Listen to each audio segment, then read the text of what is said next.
Ready to go? Adrian, nice to meet you. Hey, Thanks for coming to town, man. thanks.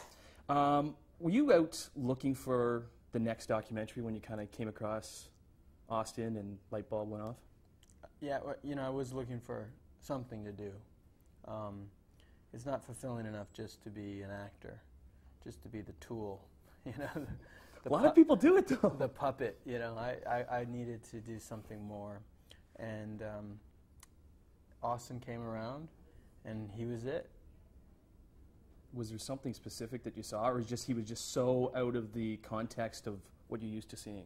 Yeah, well, it's like in The Matrix, when you see Deja vu? Deja vu. You notice something, and you're like, something's there, and I don't quite know what it is, but it's the key. It's the portal to like a whole world, and I just wanted to follow, and that's what I did. I followed Austin for 3 years and learned a tremendous amount. Did you film everything and then you have everything there and then you're like, okay, so how are we going to mold this the way we want? Or were you kind of looking at the film as you were shooting it and then you kind of would get excited because okay, we can maybe take it in this direction? Well, I'd read this book called Mediated, which is by Thomas Zengotita, who's in the film, and it blew my mind. It just, again, with The Matrix, it was like taking the red pill or the blue pill. I think it's the red pill. The red pill. Taking the red pill. And suddenly the Matrix was revealed to me. I read this book and I saw how the media was influencing my life and how I was contributing to it. And then I saw this kid, and he was this crack in the system, sort of a little glitch. And I just started to decode it through the film and using the book as a reference, and explored the themes within the book through this kid, and the film came about. And then, so when you were reading the book, that was the time that you had already met Austin, and then you knew that you could kind of mold it in a different way and take that kind of whole celebrity obsession angle to it.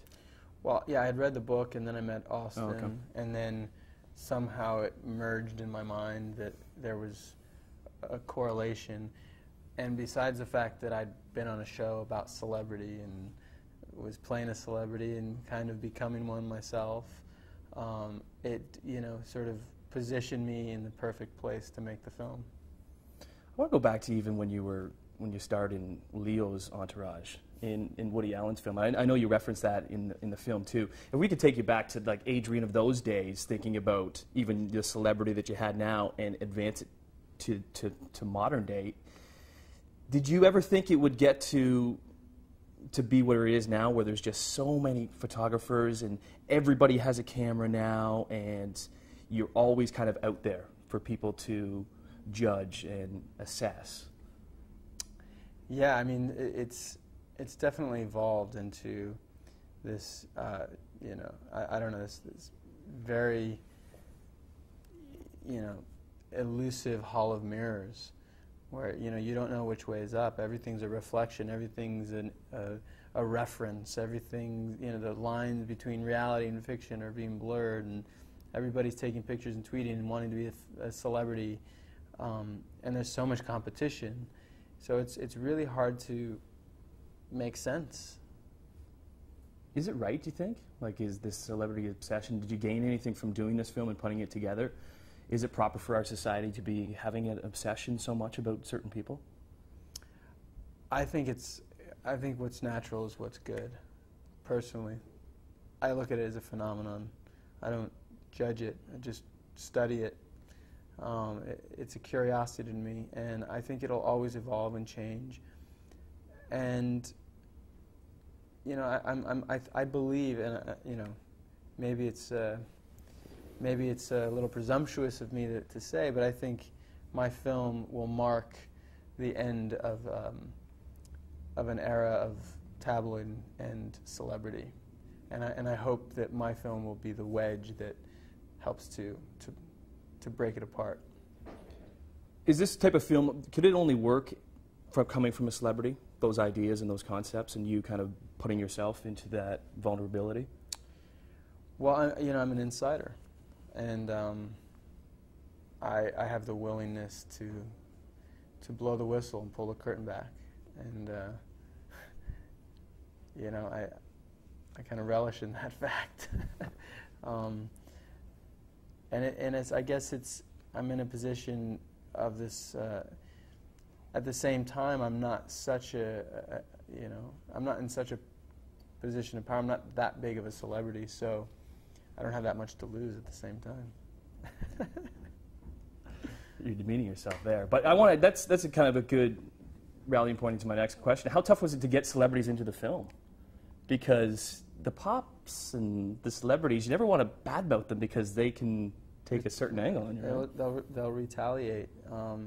Yeah, I mean, a lot of celebrities are protecting what they have. They don't want to rock the boat. They don't want to question any of it because it may undermine their security.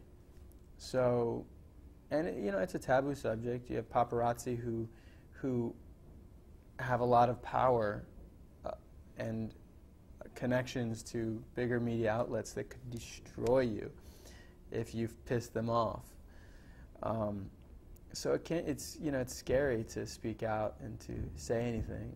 And I got calls from my representation. What the hell are you doing? You're treading in dangerous territory, and I couldn't help it. Because somebody that just kind of has me personally, where I'd look on celebrities, and I don't really think that they care about that, but there is that conscious effort of not trying to piss off somebody because it can be spinned. Yeah, that's why you don't talk about politics or religion, because you don't want to alienate people, and you're always playing the politics of your career. Can you talk about internet dating, though? I always said there was the three things you can never talk about at the dinner table was politics, religion, and internet dating. Really? But I think it's no longer there because so many people are doing now. Yeah, 50% of marriages are met online. Is that right? Is it that high? I think so. I know it's 50% of new marriages. I know it's pretty high. Have you ever got a date offline? I've tried it, but not since Entourage. I haven't had a problem meeting people. Yeah. Really? I like how you interviewed the guys from Entourage, and Eric... Kevin. This is the point I was talking about. This is the question I want to talk about, because he went out with a girl and says, oh, I don't even know. No, I don't have a TV. I don't want to watch Entourage. And then like 3 or 4 times in the night, she called him E. Well, you don't necessarily want to admit that you know somebody because you don't want to make them uncomfortable, or you want them to think that you're just treating them like everybody else. But it's the elephant in the room, It's weird. I mean, I go to, if you go to award shows, I don't know who I know and who I don't know, who I've actually met and who I've just seen on television, because everybody looks so familiar. So you're walking down the street and you see someone and there's the double take. I mean, it's constantly. I know. So you just end up going around, pretending like you know everybody because you don't want to, But people are doing that to you too. Exactly. So everyone's like, oh, hey, and there's this, this level of bullshit that everybody indulges in, and it's sort of necessary because everybody knows everybody, yet nobody really knows everybody because they're really only concerned with themselves. Yeah. Lastly, I quickly want to mention about Paris Hilton being in it and that kind of that staged setup of setting up a shoot like that. Is there a lot of that going on, where those staged kind of... What do you think? Yeah. I think, yeah. Yeah, I mean, you quickly learn to utilize the paparazzi and the media to your own advantage. I think there's this learning curve where at first you reject it and you try and squash it and try and hide away from it, and people are still running from it. And then there are those that say, you know what, I'm not going to be able to get rid of these guys. I'm going to make the most of it and use it for my benefit.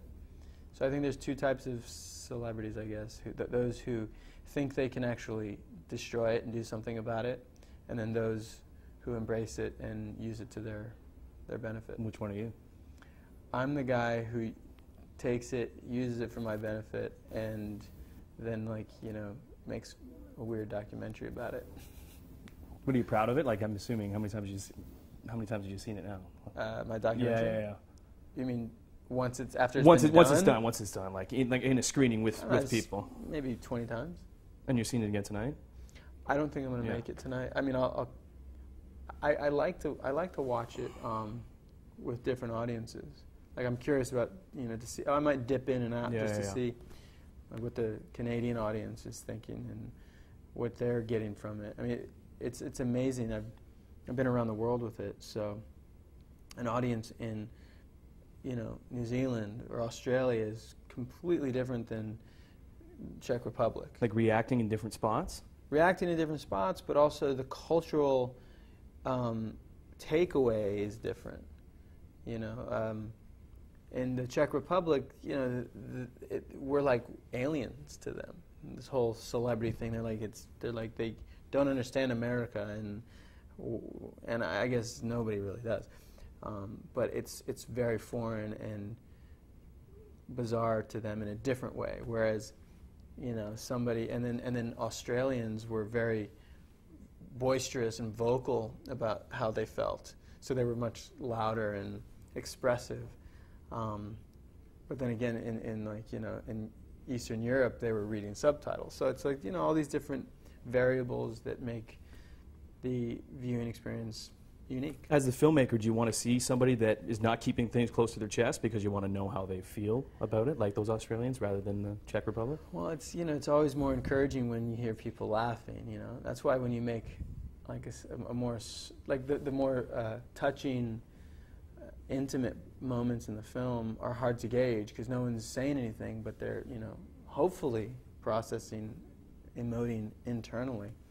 But you can't ever, you know, it's not tangible. You can't gauge whether or not they're enjoying themselves.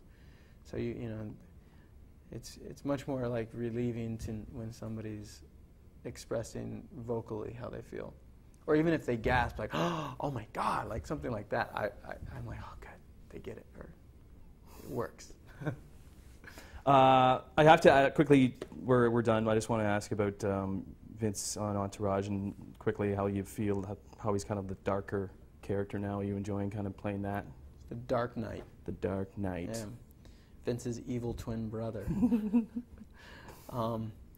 It's been great. I mean, I've been waiting a long time to do something like this. And I just watched this week's episode, and you and E are getting along, man. Aww. It's too bad. Dude, thanks a lot, man. Thank you. Thanks for coming, Tom.